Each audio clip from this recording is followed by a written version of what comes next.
The clock is ticking, and for 4 Philadelphia starters, the worst nightmare of their professional lives is about to unfold. We are sitting just 4 days out from the biggest event on the calendar, April 23rd.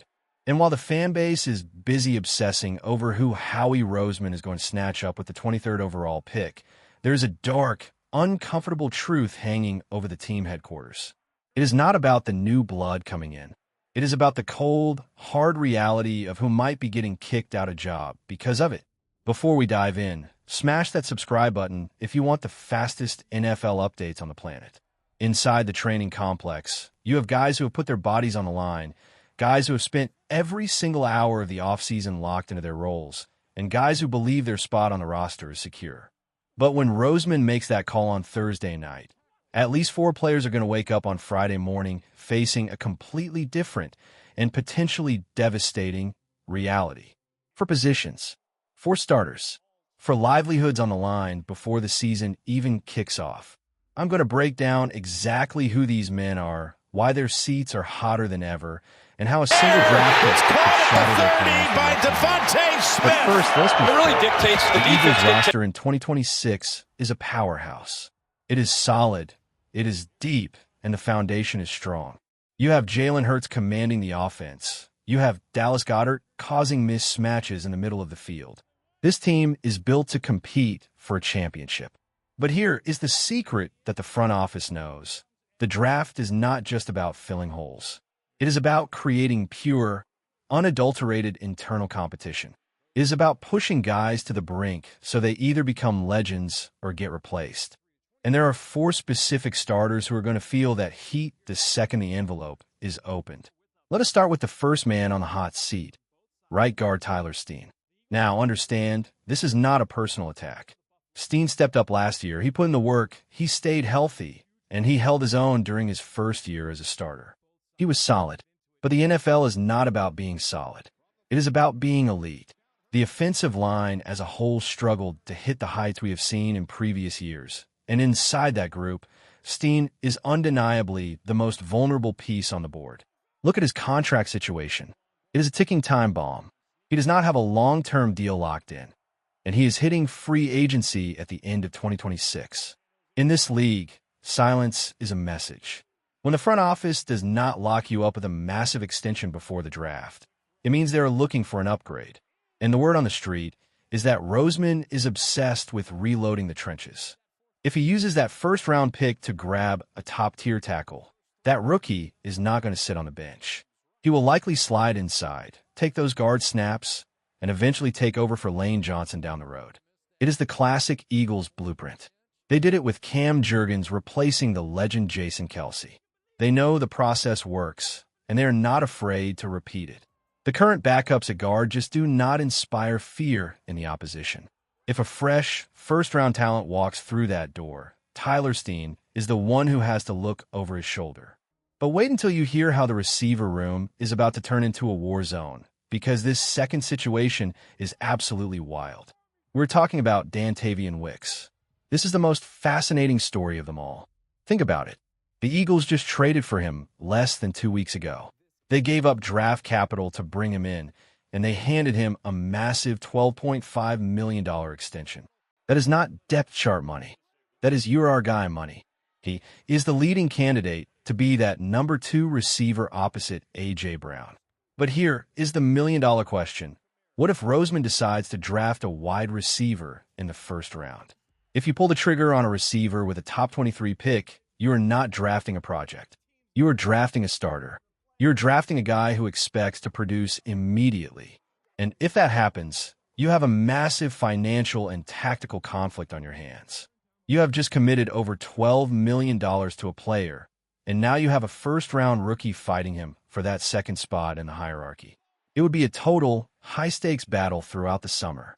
It is a scenario that keeps fans up at night, and quite frankly, with Roseman at the helm, you can never rule out aggressive competition. Are you starting to see the pattern here? This is not just about one player. This is a systematic overhaul. Who do you think is actually to blame if these veterans lose their spots? Is it on them for not being good enough? Or is it the front office being too ruthless? Drop a name and your take in the comments below, because I want to hear who you are backing. Moving on to the third name on our list, and this one is a bit of a tragedy. Nolan Smith, the edge rusher. When Jalen Phillips left in free agency, it left a gaping hole in the pass rush. The team is currently relying on a rotation of Smith, Jix Hunt, Arnold Ebiketie, and Joe Tryon-Shoyinka. There's potential there, sure, but there's also a massive lack of consistency. And in the NFL, if you cannot get home to the quarterback on third down, you lose games. Period. Nolan Smith is a talented kid. No one is denying that. But injuries have been the story of his career so far. He has flashed incredible potential, moments where he looks like a future star, but then he disappears for weeks. In a system that relies on relentless pressure to hide deficiencies elsewhere, inconsistency is a cancer. The front office has a massive decision looming in May regarding his fifth-year option. If they do not pick it up, it is a flashing red light telling the world they do not trust his future. If they draft an edge rusher in the first round, Smith's job might not vanish overnight, but the microscope will be glued to him.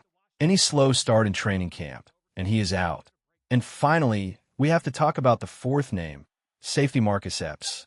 This is perhaps the most open, volatile position on the entire roster. With Reed Blankenship gone, the safety room is effectively a blank canvas. Epps was brought back on a one-year deal, and he is the current favorite to start next to Andrew Makuba. But let's be honest with each other. Epps is a reliable, high-floor player. He will not make the boneheaded mistakes, but he is not the guy who is going to win you a playoff game with a game-changing interception or a massive hit. He is serviceable, but is he championship caliber? The complexity here is off the charts. You have Cooper DeJean, who could be used as a safety, and with the recent signing of Rick Woolen, the cornerback room is suddenly crowded. That gives the team the flexibility to move pieces around. If Roseman decides to take a safety in the first round, that player is not coming in to learn. They are coming in to start.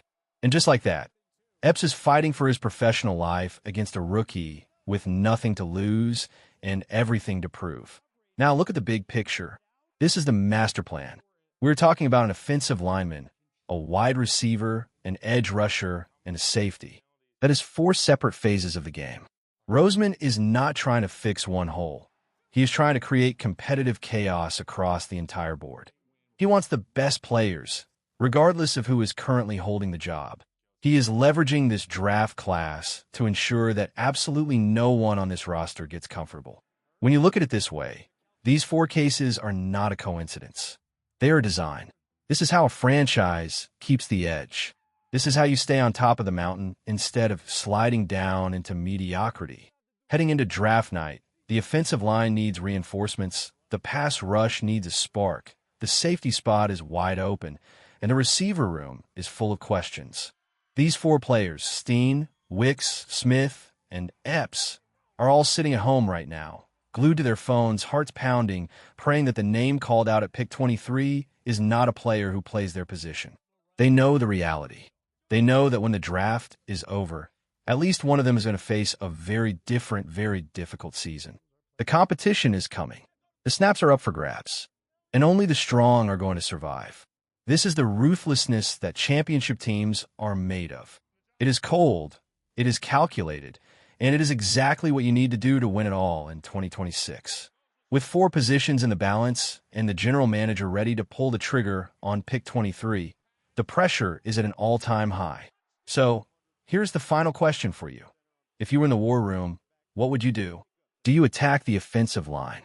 Do you grab that elite playmaker at wide receiver? Or do you bolster the pass rush to make this defense terrifying again? Put your answer in the comments, and do not forget to subscribe to stay locked in for all the madness coming this week. We're going to be covering every single pick, every single move, and every single reaction. The draft is right around the corner, and you're not going to want to miss a single second of the action.